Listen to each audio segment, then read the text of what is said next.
convidar a abrir a sua Bíblia, em Apocalipse 5.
Apocalipse, capítulo número 5.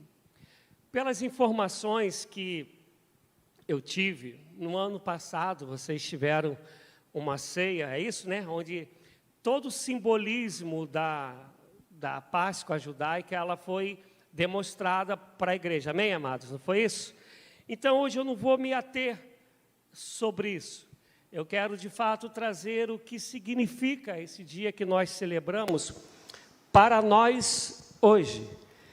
Que a Páscoa que a gente hoje celebra, a gente hoje está aqui presente, ela é uma Páscoa, eu creio que foi dito isso no ano passado, ela é Páscoa judaica. Ela é a Páscoa dos judeus. E nós não somos judeus. E durante a pregação eu vou estar falando um pouco sobre isso, nos fazendo entender, mas meu desejo é que Deus possa permitir que arda no nosso coração a consciência de a gente viver a Páscoa, a nossa Páscoa, todos os dias. Não esperar o dia de abril, de março, que caiu esse ano, né? Mas que normalmente é abril, para a gente ter toda essa entrega que a gente está tendo hoje, né, Alvorada? O pessoal acorda de manhã. Minha filha, bem cedo, minha filha falou: pai, amanhã o meu corpo vai estar lá, mas a mente vai demorar um pouquinho, não foi, Felipe, né? Porque tem gente que o corpo desperta, mas o cérebro ele vai demorando um pouquinho, que não está muito acostumado com as madrugadas. Mas vamos ler aí, Apocalipse 5. Então vi na mão direita daquele que está assentado no trono um livro em forma de rolo, escrito de ambos os lados e selado com 7 selos. Vi um anjo poderoso proclamando em alta voz: quem é digno de romper os selos e de abrir o livro? Mas não havia ninguém, preste atenção, não havia ninguém no céu, não havia anjos, arcanjos, o nome que a gente queira buscar dos anjos.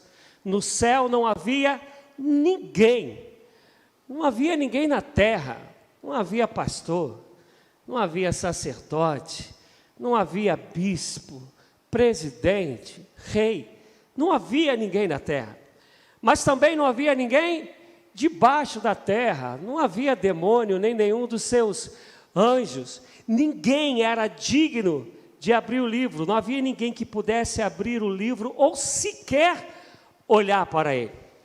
João, diante disso, ele chorava muito, porque não havia ninguém que fosse digno de abrir o selo e olhar para ele, e isso comovia o João. E João chorando, ele olhando para esse livro, ele viu lá no versículo 5, um dos anciãos que falou assim para ele: não chore, aguenta.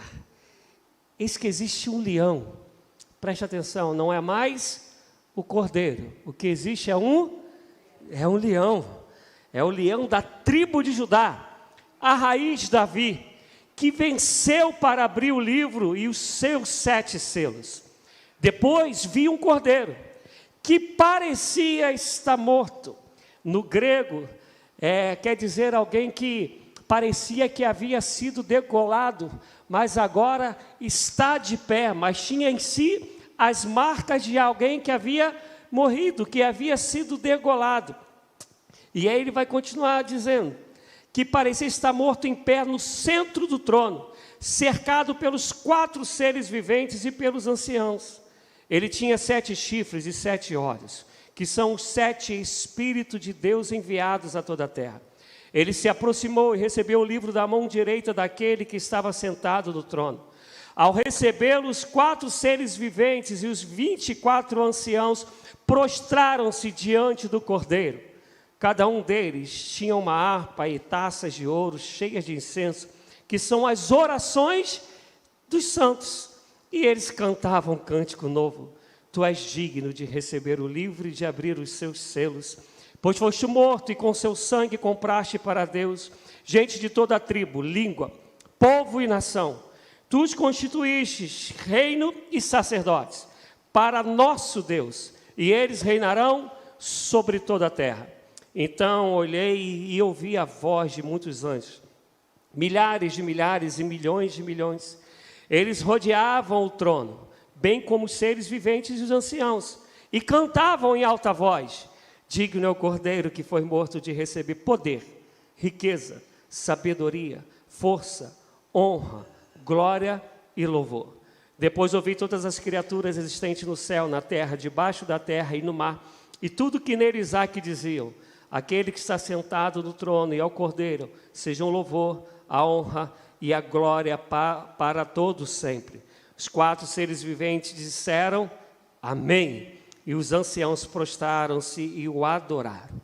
Senhor, ajuda-me a ser um instrumento em favor da sua igreja, que o Senhor use a minha mente, que o Senhor use o meu ser, que o Senhor me dê capacidade de ser sucinto e levar à tua igreja aquilo que o Senhor tem colocado dentro de mim, a fim de que a sua igreja seja edificada e o teu povo seja glorificado, em nome de Jesus. Amados, o que eu vou falar no início, eu creio que todos vocês já conhecem, né? A palavra Páscoa, ela no hebraico, ela é passar, que significa aquele que passa por cima. E isso nasce quando o povo de Deus está sendo liberto lá do cativeiro do Egito. E esse povo agora vai ser um povo livre. Então, a última praga, que é a praga onde o sangue do cordeiro, que havia cada família matado o seu cordeiro, pegava aquele sangue e colocava nos umbrais da porta. E eu acho que eu falei aqui numa pregação, isso tem um significado, porque os egípcios, eles tinham como costume escrever o nome dos deuses nos umbrais das portas, para que a casa deles, para que a sua residência, o seu lar, pudesse ser protegido, pudesse estar protegido. E quando as 10 pragas, melhor, as outras 9, elas vêm acontecendo, é Deus derrotando Deus, um dos deuses, melhor dizendo, dos egípcios. É Deus falando: eu sou maior do que o Deus do Nilo, eu sou maior, e ele vai derrotando. Quando ele chega no último, ele está dizendo: eu vou agora derrotar todos. Então, quando o sangue do cordeiro ele é passado nos umbrais, é Deus falando para aquele povo: olha, a partir de agora, vocês não vão ter realmente nenhum outro Deus diante de vocês, além de mim. A partir de agora, vocês vão viver para a glória do meu nome, porque ainda que tivesse ali os remanescentes, nós sabemos que 400 anos vivendo, o povo já estava meio induzido a um ou outro tipo de adoração que não tinha a ver com Deus. E quando o anjo da morte passa, e ali estão os umbrais marcados pelo sangue, o anjo da morte, ele passou por cima. Mas eu quero que a gente entenda que a Páscoa judaica não é Deus libertando o povo do pecado. É Deus libertando uma nação da escravidão. Eu desejo muito que a gente entenda isso, para a gente de fato entender o que é Páscoa para nós. Quando a gente abre em João 1:29, está lá o João que escreveu o Apocalipse, ele escrevendo sobre João Batista, que disse: eis aí o Cordeiro de Deus que tira o pecado do mundo. Está João escrevendo sobre o xará dele, dizendo que Jesus ali presente, que ainda não tinha sido imolado, não tinha sido crucificado, dizendo: esse é o Cordeiro de Deus que tira o pecado do mundo.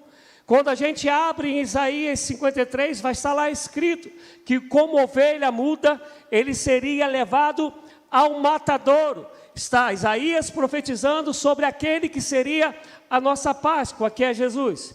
Está João falando: esse aí é o Cordeiro, mas esse não é o Cordeiro que liberta uma nação. Esse é o Cordeiro que liberta todo e qualquer lugar do mundo que vier a nele crer. Que confessando seus pecados e confessando que Jesus Cristo é o Senhor, estarão libertos do pecado. Porque os judeus, eles comemoravam e comemoram, porque judeu como nação ainda não reconheceu que Jesus Cristo é o Senhor e Salvador, não reconheceu que Jesus é a nossa Páscoa. Eles ainda comemoram uma Páscoa, repito, judaica. Por que eles estão comemorando? O dia que o Senhor libertou uma nação, que é a nação deles, que era cativa do Egito. Por isso que eu e você, por isso que todo cristão, ele não comemora aquela Páscoa. Ele não comemora, nós não comemoramos a Páscoa que nos libertou, onde nós éramos escravos de uma outra nação. Nós comemoramos, se puder colocar em cima, Rodrigo, desculpa te explorar, 1 Coríntios 5, ou então quem puder ir aí lendo, 1 Coríntios 5, do 6 até o 8, mais especificamente no 7, vai estar dizendo assim, que Jesus é a nossa Páscoa. Está Paulo escrevendo para Coríntios, dizendo que Jesus é a nossa Páscoa. Quando a gente lê no 6 e lê no 8, ele vai dizer: então livrem-se do fermento. E quando ele vai falar de fermento, ele está falando de pecado. Porque ele não está falando agora para uma nação que foi liberta de outra nação. Ele está falando para uma nação, para o povo, para a igreja do Senhor que foi liberta do pecado.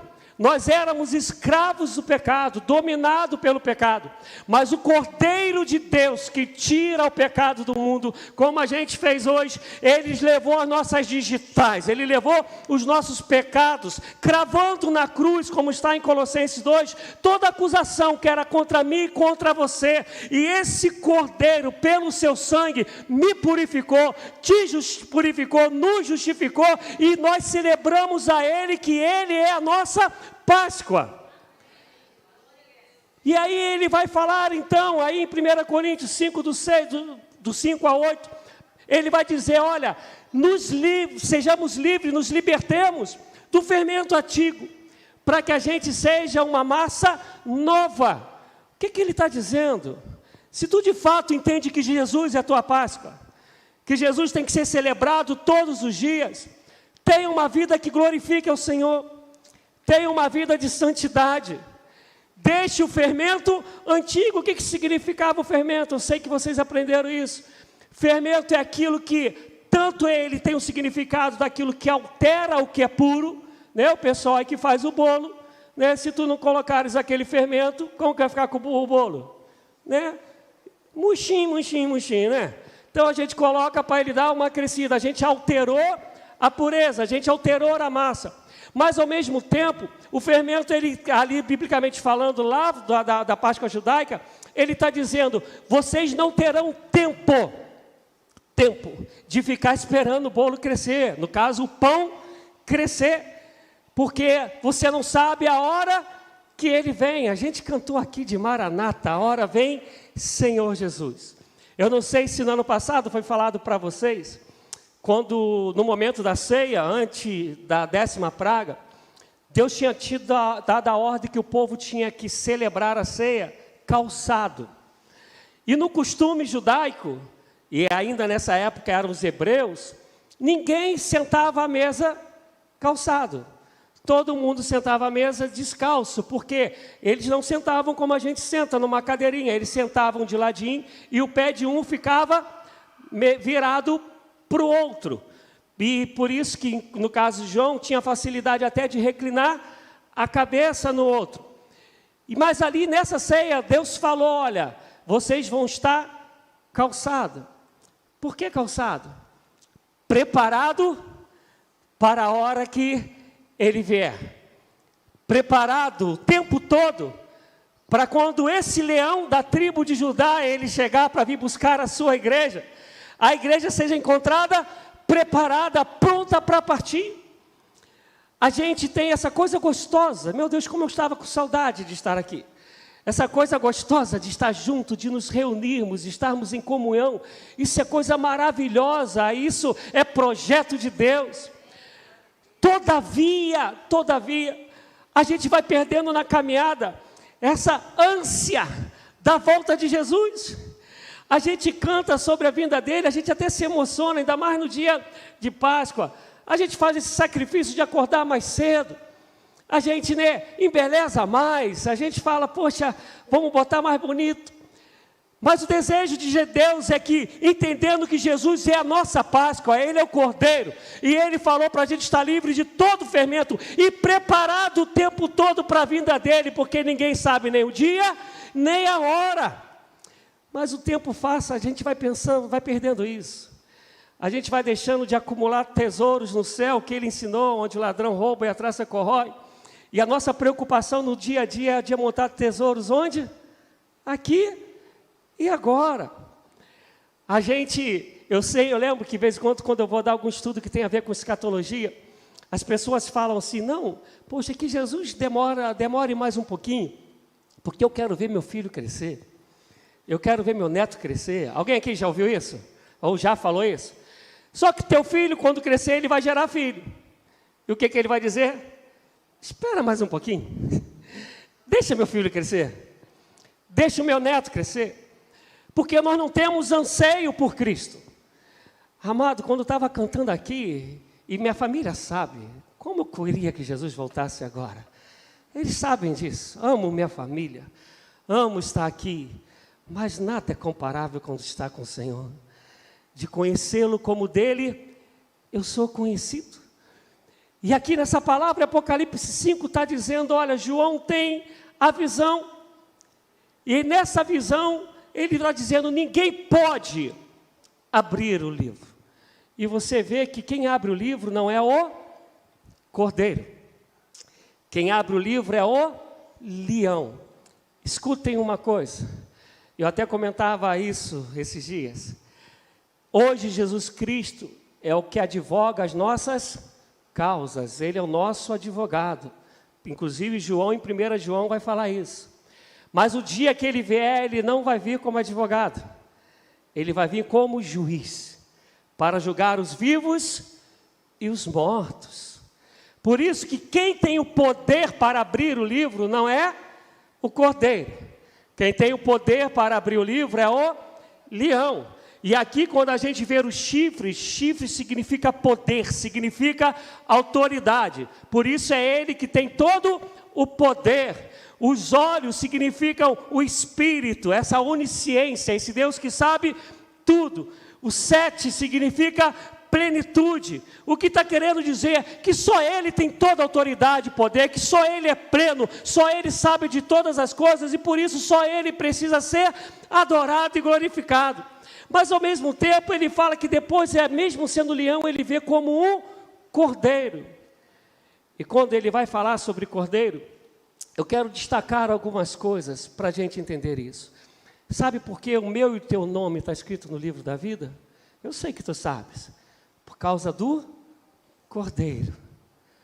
E não é o cordeiro que era imolado pelo homem, mas é o cordeiro do Deus que se fez homem. E se entregou a si mesmo, para que nós possamos celebrar a Páscoa, mas não a Páscoa feita por mãos humanas, a Páscoa realizada pelo próprio Deus, que deu seu único filho, para morrer a minha e a sua morte. Abra aí rapidinho, em 1 Coríntios 9, 28, eu vou juntar as duas passagens, tá? E 2 Coríntios 5, 15, enquanto que você vai abrindo, você vai ver que esses textos estão dizendo, em 2 Coríntios 5,15 vai dizer que Jesus Cristo ele morreu por todos. Preste atenção no que o texto diz.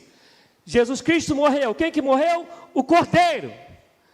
Ele morreu por quem? Por todos. E aí o que Paulo vai dizer? Para que todos agora não vivam mais para si mesmo, mas vivam para Ele. Por favor, preste atenção. Não é mais para que vivamos para nós mesmos, mas para que nós vivamos para Ele. Desculpa, com todo o carinho que eu vou falar para vocês. Não deixe a religião se apoderar de você. Não pensa que ser cristão é você bater um cartão. Não pensa que ser cristão é você cumprir alguns tipos de normas. Ser cristão é alguém que teve a mente e o coração tomado pelo amor de Cristo, que vai dizer como Paulo: o amor de Cristo me constrange, e não consegue mais viver de outra maneira que não seja para a glória dele. E Paulo está dizendo que isso que a gente faz de manhã, hoje, para alguns é costume acordar essa hora, mas para outros é um pouco de sacrifício. Ele está dizendo que isso tem que ser feito todos os dias, porque não é mais para nós vivermos para nós mesmos, é para vivermos para Ele. E aí em Hebreus 9, 28, vai dizer que esse cordeiro ele se entregou uma só vez, uma única vez, porque antigamente, como os judeus ainda creem, todas as Páscoas o cordeiro tem que ser imolado, tem que sacrificar. Mas nós não precisamos mais, porque ele foi imolado uma só vez. Aí o escritor aos Hebreus vai dizer: olha, mas um dia ele voltará uma segunda vez, e não mais agora para perdoar pecados, agora ele vem para nos julgar. Vocês estão me entendendo, amados? Em nome de Jesus. Essa coisa que a gente lembra da Páscoa judaica, ela é linda. Inclusive no sábado da semana passada, para os judeus foi celebrada a festa do Purim, que é aquela história lá de Esté. Purim significa sorte, e como queriam lançar sorte para matar o povo de Deus, mas por causa de Esté o povo de Deus foi salvo, e aí passou a celebrar a festa do Purim, que para os judeus foi sábado passado, da semana passada, não ontem, semana passada, e a gente está aqui celebrando a Páscoa. Essa Páscoa ela é linda, para que a gente lembre que Deus livrou um povo que era escravo de outra nação. Mas eu quero que tu entenda que Jesus Cristo é a nossa Páscoa, porque Ele te libertou daquilo que te gerava morte eterna.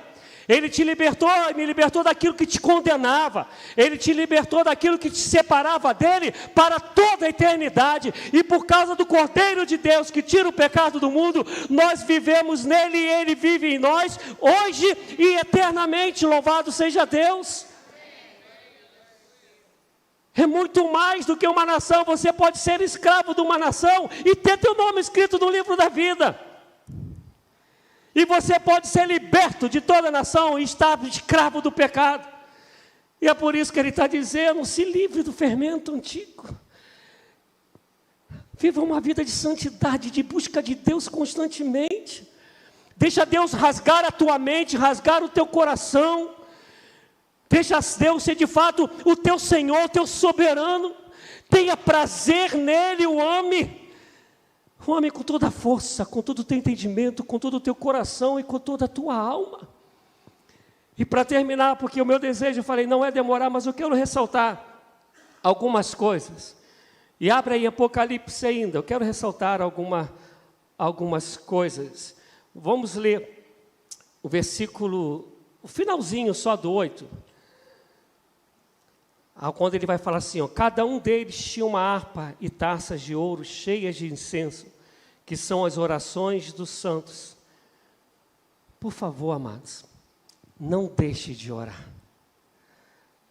Não pense que orar é uma coisinha. Não pense que orar é só para buscar um tipo de bênção. Está dizendo que quando o leão abre o livro, por causa do Cordeiro que nos resgatou, está dizendo que as orações, elas foram encontradas, as minhas e as suas orações, não é perdido.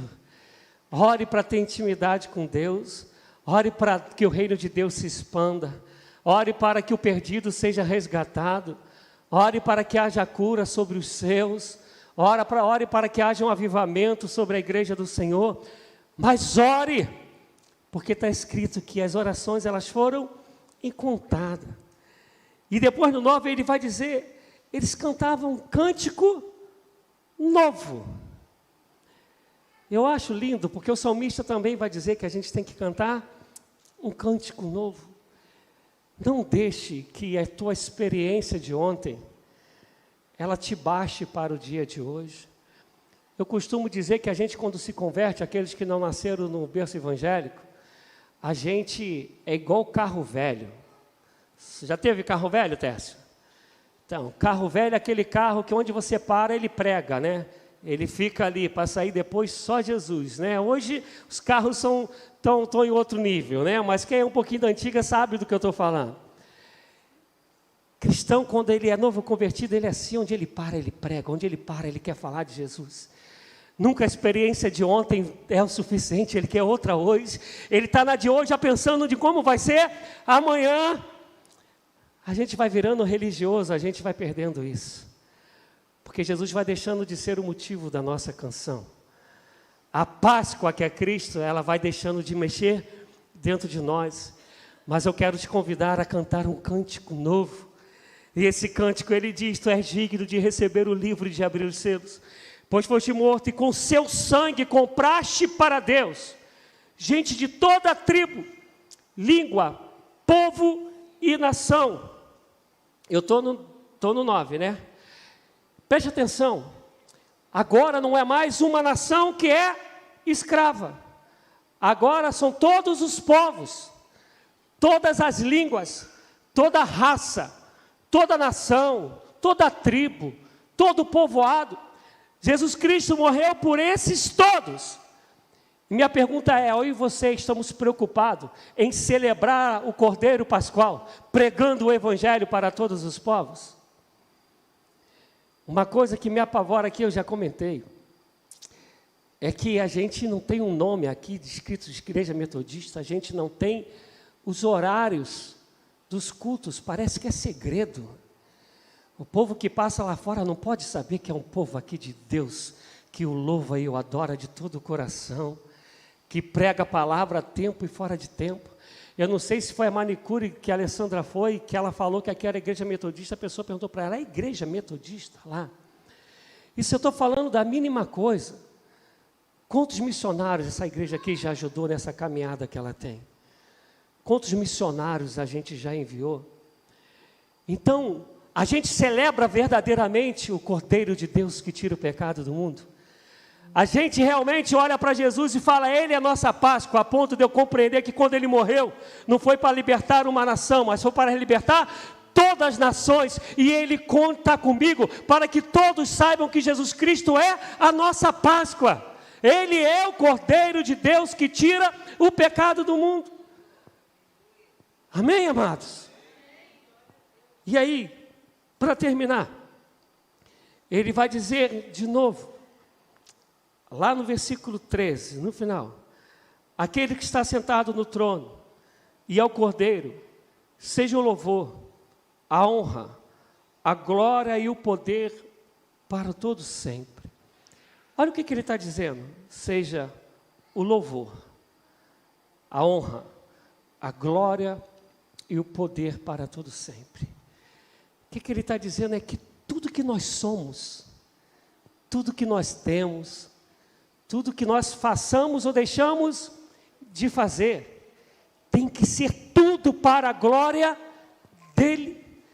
É por isso que Paulo disse, quer comamos, quer bebamos, façamos tudo para a glória do Senhor. É por isso que Paulo vai dizer que o meu viver é Cristo e o meu morrer é lucro. É por isso que Paulo vai dizer, melhor é estar com o Senhor. Mas se é para a edificação de vocês, que eu permaneça aqui para que vocês sejam edificados. É fazer com que todos saibam que Jesus Cristo é o Cordeiro de Deus que tira o pecado do mundo. Aquele que foi morto e ressuscitou. E que levou sobre mim, sobre ele, os meus e os seus pecados. E eu termino fazendo com que a gente leia junto, se puder, Colossenses 2. Eu falei sobre essa passagem, mas eu quero que a gente a leia juntos, se eu não me engano, vai ser a partir do versículo 11. Colossenses 2.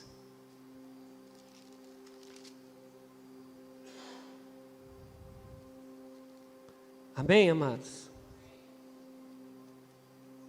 Deixa eu só confirmar.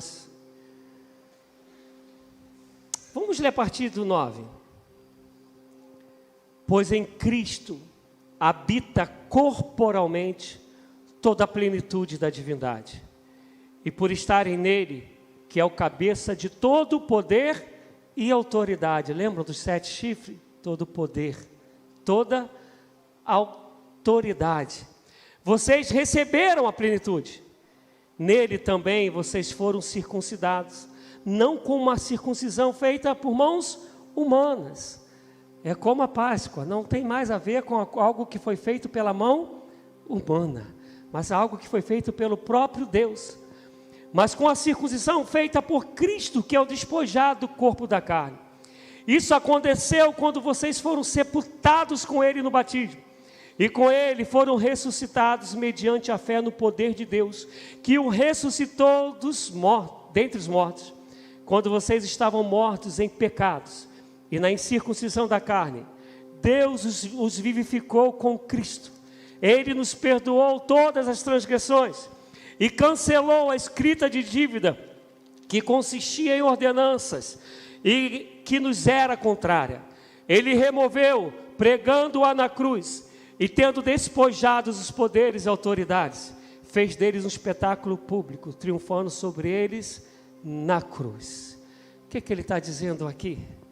Nós éramos escravos do pecado, mas Ele nos libertou, não por uma atitude feita por qualquer homem, mas pelo próprio Deus. E Ele está dizendo que toda acusação que era contra mim e contra você, foi cravada na cruz, e foi riscada, para que agora, todos os dias, 24 horas por dia, enquanto respirarmos, nós celebremos a Páscoa, não só no dia 31 de março, ou outro dia que caiu o nosso calendário, que a gente traga à memória esse poder de Deus que libertou um povo que era cativo lá do Egito, mas que para mim e para você, isso não é mais uma data, isso é enquanto nós respirarmos. Por isso que todos os dias devemos cantar um cântico novo, por isso que devemos celebrar a Jesus, tirando de nós todo o fermento antigo, estando calçados com o calçado do Evangelho, preparados para o dia que o leão vier buscar a sua igreja, a igreja que foi comprada, lavada, remida, liberta pelo Cordeiro de Deus, que tirou, tira e continuar tirando o pecado do mundo. Amém, amados? Eu quero te convidar a ficar de pé, se você puder. Me dá água, por favor.